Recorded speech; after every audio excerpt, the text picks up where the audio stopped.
A Comissão Mista de Orçamento aprovou recentemente o relatório de reestimativa da Receita da União para 2012. O texto eleva a arrecadação federal do próximo ano em pouco mais de 26 bilhões de reais, totalizando mais de 937 bilhões de reais. Com isso, aumentam os recursos para apresentação de emendas ao orçamento. Entre as áreas que poderão ser contempladas estão a revisão do salário mínimo e o reajuste dos servidores públicos, além de mais recursos para as áreas de saúde, educação e forças armadas. Para falar no assunto, convidamos o deputado Vaz de Lima, do PSDB de São Paulo, que é membro da Comissão de Orçamento. Muito obrigado pela presença aqui no Palavra Aberta. Obrigado pelo convite. Eu começo a entrevista perguntando para o senhor qual a estratégia da oposição a partir de agora com a aprovação desse relatório e com a abertura do prazo de emendas para o orçamento de 2012.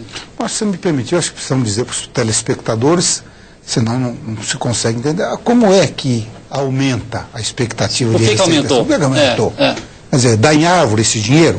Não é bem assim. O governo, quando manda para cá, ele manda, por exemplo, com uma expectativa do que seria o aumento do produto interno bruto, do PIB, e manda com expectativa de inflação. Evidentemente, isto, para o ano que vem, nós estamos falando do orçamento do ano que vem, vai influenciar na arrecadação dos tributos. O governo mandou subavaliado. O que o Congresso está fazendo? Colocando naquilo que todo mundo está dizendo que pode ocorrer, de crescimento do PIB e de inflação. Lembrando que nós estamos num momento de alta de inflação.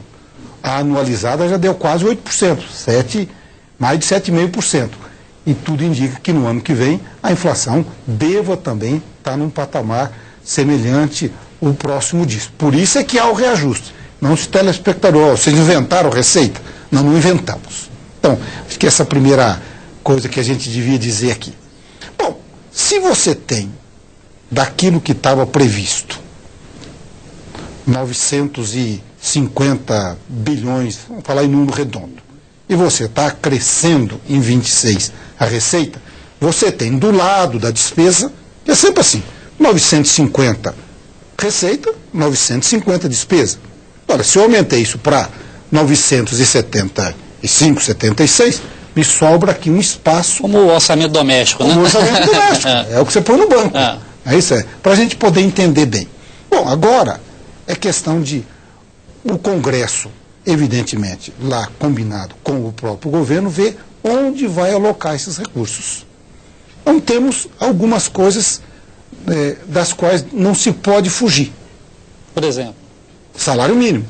Olha, se a Câmara e o Congresso, né, Câmara e Senado, se o Congresso aprovou o aumento do salário mínimo ano que vem, ele tem que prover agora os meios para se pagar.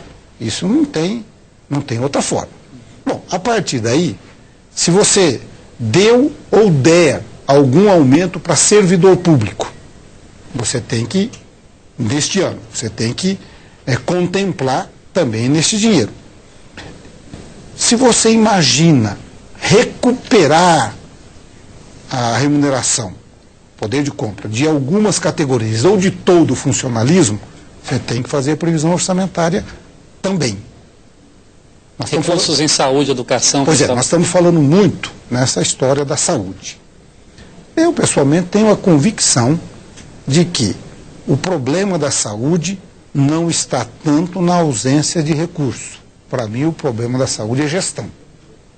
Ok? Então, quero deixar isso claro. E nem me associo àquela corrente que diz que é preciso criar um novo tributo para colocar mais dinheiro na saúde.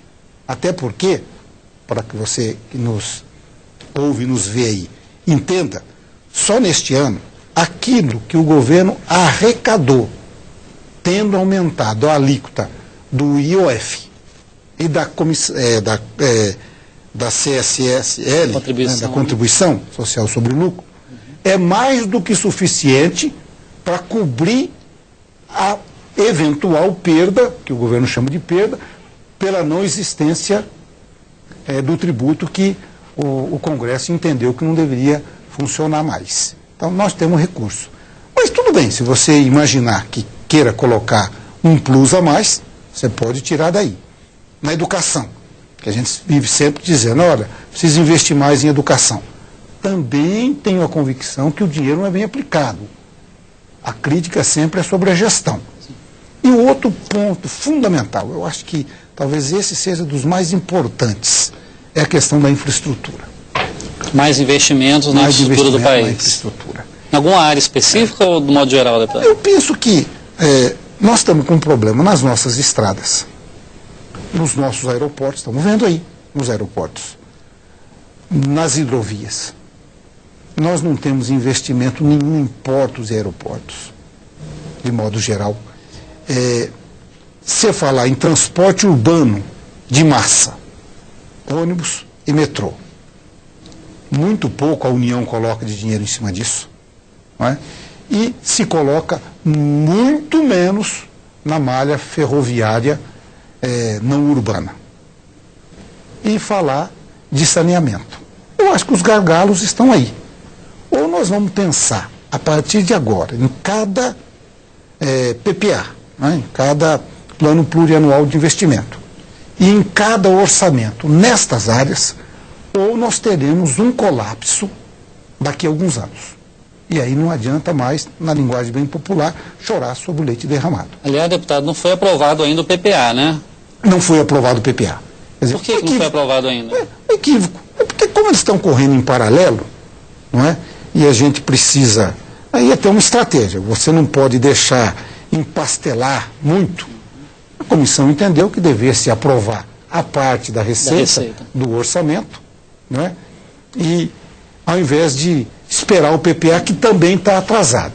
Mas aí a gente corrige. Eu também concordo que é uma falha, mas a gente pode corrigir isso aí por acordo dentro desses próximos dias. Deputado Vaz de Lima, o relator do orçamento, deputado Arlindo Quinalha, do PT de São Paulo, né, mesmo estado do senhor, diz que esses recursos extras, em parte, ele também tem que prever a compensação pela Lei Candir, né, aos estados. O senhor concorda com essa posição do relator?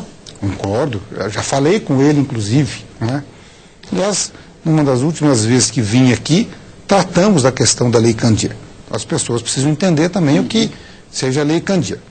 O governo federal, lá no ano de 97, 98, fez uma lei para dar incentivo para a exportação. E está correto.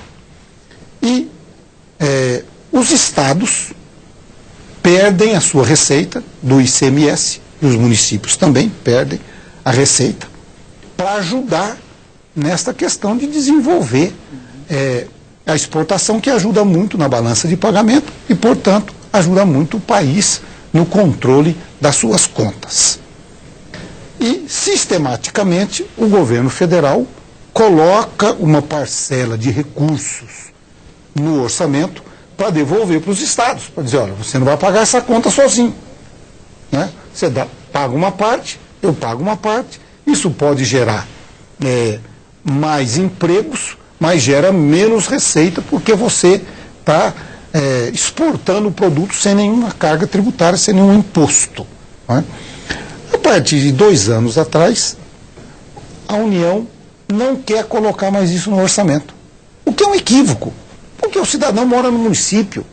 Você não pode sangrar mais as finanças dos municípios e dos estados. É um equívoco que nós temos no país, concentrar em demasia receita nas mãos do governo federal, quando este dinheiro precisa chegar lá na ponta, no menor município do país, que é lá que o cidadão precisa receber o benefício, ou o retorno dos impostos.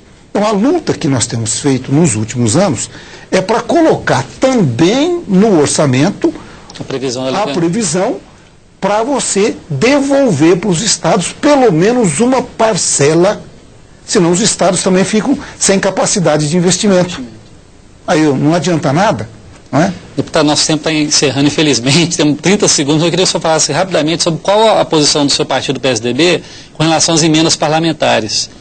Se vai manter, estão dizendo que é possível reduzir o valor em razão da previsão de arrecadação do ano que vem. Qual a opinião do senhor sobre isso? Se puder resumir isso rapidamente. O PSDB é a favor das emendas. Acha que o parlamentar que representa o seu estado e as suas regiões deve fazer as indicações de forma correta, lícita, ética. Agora, vamos dimensionar, e mais do que dimensionar, o que o PSDB quer é que aquilo que se acordar se cumpra. Para não acontecer, você que está aí no município, tem emenda de 2004 que não foi paga. É isso que nós queremos evitar.